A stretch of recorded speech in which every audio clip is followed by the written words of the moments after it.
Amis Lion, bonjour. On se retrouve aujourd'hui pour votre tirage du mois d'octobre 2021. J'espère que vous allez tous très très bien, que votre mois de septembre s'est bien passé, votre rentrée aussi.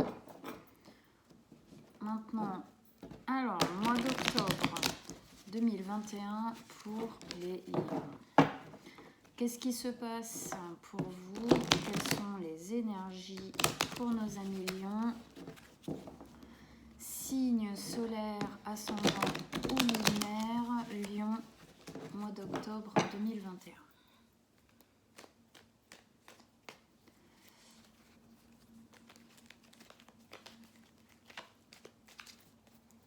On y va. Alors, que je les place bien.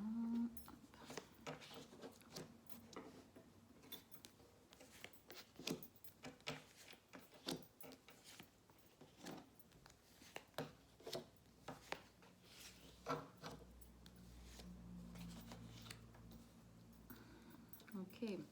Et la dernière carte, comme d'habitude, qu'on révélera à la fin. Eh bien, des arcanes majeures assez fortes. On a le pape, la tour et la mort. Ensuite, on a coupe, ici, bâton, denier, épée et épée. Ok, on a un peu de tout. Allez, on va rentrer dedans, mes amis Lions. Alors, vous rentrez dans ce mois d'octobre 2021 avec deux énergies. L'énergie de la 9 de coupe et l'énergie de la 5 de bâton. Alors, la 9 de coupe, c'est celle qui vient juste avant la 10 de coupe, c'est-à-dire le bonheur absolu au niveau émotionnel en général. La 9 de coupe, donc elle est juste avant, c'est le moment où en fait on fantasme, on imagine, on crée au niveau vraiment subtil ce futur bonheur. Là, il y a une volonté en fait dans cette carte d'être heureux, de faire en sorte que les choses dans notre vie soient émotionnellement plus que satisfaisantes, puisque on va vers la 10 qui est le bonheur absolu. Donc on fantasme, on l'imagine, on l'invente en fait. Avec ça, on a la 5 de bâton. La 5 de bâton, elle, qui est plutôt une énergie de conflit. Alors, ça peut être un conflit avec des personnes autour de nous, ça peut être des conflits intérieurs aussi. On se pose des questions, on se prend un peu la tête, voilà, ça crée un peu voilà, une énergie un peu brouillard, un peu brouillon. Bon, on va voir comment ça se définit après. Pour le moment, moi, ce que je vois, c'est que vous avez une envie d'être heureux, vous avez une envie de créer, de fantasmer votre vie peut-être un petit peu différente de ce qu'elle est aujourd'hui. Ça ne veut pas dire tout arrêter pour recommencer quelque chose de nouveau, mais ça veut dire changer les choses en tout cas pour aller vers quelque chose de plus satisfaisant émotionnellement. Pour ça, effectivement, je pense que dans votre tête, à l'intérieur de vous et peut-être possiblement à l'extérieur, ça crée des conflits. Ça crée des conflits parce que peut-être que vous êtes en train de remettre un peu les choses, comment dire, en équilibre pour vous. Et peut-être que ça peut ne pas plaire à l'extérieur ou tout simplement ça peut vous poser des problèmes peut-être de conscience à l'intérieur de vous. En tout cas, il y a une volonté effectivement d'aller vers quelque chose de plus beau, mais voilà, c'est pas évident. Disons que tout n'est pas tout ne se déroule pas, voilà, comme ça, sans entrave. Il y a peut-être des décisions à prendre, ou en tout cas des choses à mettre en place, des choses peut-être à faire comprendre aussi à l'extérieur de vous, peut-être vous aussi à calmer à l'intérieur de vous pour y arriver. Allez, on va continuer. Première ligne d'énergie, on a le valet de denier, le pape et la tour. Le valet de denier, ici, il nous dit que je pense que vous avez envie de créer dans votre vie quelque chose de nouveau qui va vous amener plus peut-être de sécurité intérieure ou de valeur intérieure. C'est quelque chose de très nouveau, c'est très jeune. Le valet, il est très jeune, c'est comme si c'était le début d'une carrière ou le début de quelque chose de nouveau, quel que ce soit. Hein. Vous voyez où est-ce que ça se place dans votre vie, dans votre vécu. En tout cas, je pense qu'il y a une envie de créer quelque chose de nouveau, de peut-être un peu ingénu, quelque chose d'un peu nouveau, d'un peu excitant, mais c'est quelque chose qui va vous faire du bien et qui va vous ancrer un peu plus dans votre réalité. On va regarder un peu ça. En tout cas, c'est une carte de nouveau départ. Ça va bien avec la 9 de coupe qui nous montre que là, vous voulez aller vers quelque chose de plus. Et ça, voilà, ça vient appuyer, le valet de denier vient appuyer cette envie de créer les choses différemment, de refaire un socle peut-être un petit peu différent à la situation dans laquelle vous mettez ce début de tirage. Au milieu de votre tirage, vous avez le pape. Le pape, c'est quelque chose, c'est une institution religieuse. Alors bon, là, on ne parle pas de religion, c'est sa signification, c'est-à-dire que l'institution religieuse, on peut le voir un peu comme par exemple une église, un temple. Quand il est bâti, il est bâti pour durer, pour rester. Hein, les églises, tout ça, c'est la grosse pierre, c'est des institutions qui sont là depuis des centaines d'années. C'est quelque chose qui reste gravé sur le long terme. Mais le pape aussi, c'est la foi. La foi en la vie, la foi en vous, la foi en vos possibilités, la foi en votre capacité de changement. Je dis ça aussi parce qu'on a la mort qui est quand même le changement par excellence. Je pense qu'ici, on vous demande d'avoir la foi. Pour moi, on vous demande d'avoir la foi en ce qui compte pour vous, en ce que vous voulez voir se passer, se développer dans votre vie.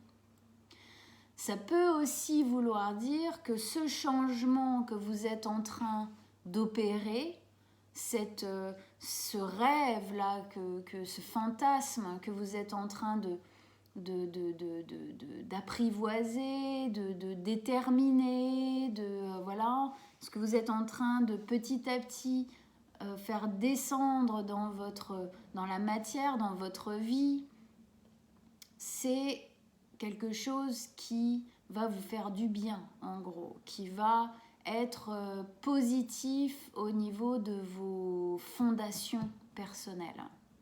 Plus des fondations peut-être plus solides. Voilà. Mais je pense quand même, il y a sûrement les deux. Mais la notion de foi en vous, je pense qu'elle est grande. De garder la foi en vos capacités, la foi en vos valeurs, parce que le denier, c'est aussi les valeurs, tout ce à quoi on donne de la valeur. Ça peut être plein de choses, ça peut être le travail, ça peut être la famille, ça peut être l'amour en général, l'amour pour soi, voilà. Avec ça, on a la tour. Alors, c'est pour ça que je parle de foi aussi ici, parce que la tour, c'est une carte qui est très positive, mais c'est une carte qui peut être un peu sensible, on va dire ça comme ça. Dans le sens où la tour, elle nous parle de quelque chose qui va se passer, ou une nouvelle que vous allez avoir, en tout cas, ou peut-être même une prise de conscience que vous allez avoir, une décision qui va être prise par vous, par un tiers, qui va un peu venir tout chambouler. La tour, c'est le tonnerre qui tombe dessus, qui détruit tout pour reconstruire sur des bases beaucoup plus solides. C'est pour ça que je pense qu'il y a vraiment ces deux notions de base, de solidité, d'avoir la foi en ce qu'on est en train de mettre en place. En tout cas, je pense qu'effectivement, il va y avoir quelque chose. Qu'est-ce que c'est ? Ça peut être tout et n'importe quoi, hein. Effectivement, comme je disais, une nouvelle, ça peut être un licenciement ou justement une proposition d'emploi, ça peut être une séparation ou justement le dévoilement d'un amour qu'on ignorait ou voilà, dont on n'était pas sûr. Ça peut être une prise de conscience que vous avez vraiment très intime sur ce que vous voulez, dans ce que vous êtes en train de créer justement. En tout cas, il y a quelque chose là qui va se passer, qui va venir un peu vous faire trembler un peu vos fondations justement, qui va un peu peut-être vous déstabiliser. Mais là, on vous dit ici, vous inquiétez pas, gardez la foi. Gardez la foi parce que avec la tour, c'est vraiment cette notion de quelque chose qui peut-être s'écroule, qui peut-être s'évapore un peu ou en tout cas est complètement changé. Ça peut être une prise de conscience qui vient tout changer. Votre compréhension de la vie, de votre vie, des choses qui se passent dans votre vie, voilà. Allez, on continue. On continue parce que c'est quand même intéressant. Ici, deuxième ligne d'énergie, on a la mort, le chevalier d'épée et la 3 d'épée. La mort, c'est, comme je disais tout à l'heure, la transformation, le changement à son état pur. Voilà. C'est pas la mort, comme je dis à chaque fois, il n'y a personne qui va mourir. C'est pas la mort dans ce terme-là, c'est dans la notion de il faut parfois laisser mourir ce qui doit mourir pour pouvoir voir renaître quelque chose de nouveau. Parfois, il faut savoir perdre quelque chose pour trouver quelque chose de meilleur, quelque chose qui nous convient plus. Okay ? Donc, il y a de ça. Mais il y a aussi cette notion de transformation personnelle. C'est-à-dire que la mort nous parle de transformation. Passer du vivant au mort, c'est la transformation la plus grande qu'on puisse connaître, je crois, en tant qu'humain. Okay ? Et je pense que ce qui va se passer ici, quel que ce soit, selon là où vous le placez dans ce qui se passe dans votre vie, ce qui va se passer ici, ça va tout chambouler et ça va complètement vous transformer. Comme si c'était quelque chose, au final, peut-être que vous en avez peur, mais peut-être qu'au final, vous l'attendez. Vous l'attendez parce que vous savez que derrière, vous allez pouvoir renaître différemment. C'est pour ça que là, il y a marqué mort et renaissance. Parce que c'est ça. C'est quand on laisse mourir quelque chose à la place de renaître. On laisse place à quelque chose de nouveau. C'est aussi cette notion de savoir parfois prendre des risques. Prendre un risque, c'est la plus belle chose qu'on peut faire dans notre vie parce que c'est donner l'opportunité à la vie de nous amener des choses nouvelles. Avec, dans la mort aussi, cette notion de garder en fait en mémoire les erreurs du passé pour ne pas les reproduire. Pour moi, effectivement, là, il y a une transition qui est en train de se faire. Vous êtes en train de rêver à quelque chose, c'est comme si quelque chose en vous vous attirait vers plus de bonheur. Il y a une sensation de vouloir plus de bonheur, mais c'est pas évident parce que peut-être que pour ça, il faut effectivement, comme je disais là, quitter quelque chose ou voir différemment quelque chose. Voilà, le voir, le faire différemment. Mais il y a une volonté de nouveau départ. Mais c'est encore très dans la tête, c'est-à-dire que c'est pas encore ancré dans le réel. Mais vous avez des fondations. Hein, le lion est quand même un signe très fier, très présent. Il y a des fondations de confiance en vous, je pense, qui sont quand même présentes. Et on vous demande d'avoir la foi. La foi en ce qui est en train de se passer en fait en vous, quoi. La foi en, même si à un moment donné, il y a quelque chose qui arrive qui vous surprend, qui vous étonne, qui vous fait un petit peu douter, ou en tout cas que vous ne savez peut-être pas au début comment prendre, gardez la foi et continuez parce que ça va, les choses, là il y a vraiment une notion de transformation. Aller en dessous du nouveau départ, qui est encore, hein, comme je disais, je pense pas du tout encore instauré, ce nouveau départ, cette nouvelle façon de vivre votre vie, de faire les choses, où que ça se place, ça va vous transformer. Vous ne serez plus la même personne après ça. C'est comme un nouveau cycle. On continue avec ça, on a le chevalier d'épée. Le chevalier d'épée qui nous dit qu'il y a quand même quelque chose en vous qui va être boosté par ça. Comme si, en fin de compte, ça là, ce qui va arriver, cette nouvelle ou cette action ou cette prise de conscience qui va se passer, ça va vous booster. Ça va vous booster, ça va booster votre foi, ça va booster votre envie, ça va booster vraiment le chevalier d'épée. C'est une carte où voilà, il va vite. Il va vite, il a envie d'y aller, il s'occupe pas trop de ce que les autres pensent, veulent, voilà, il y va parce qu'il sait, il sait où il doit aller. Ok ? Donc il y a quelque chose là, effectivement, pour moi, d'un peu comme si ça allait instaurer en vous de nouveaux, peut-être même de nouveaux principes, j'ai envie de dire.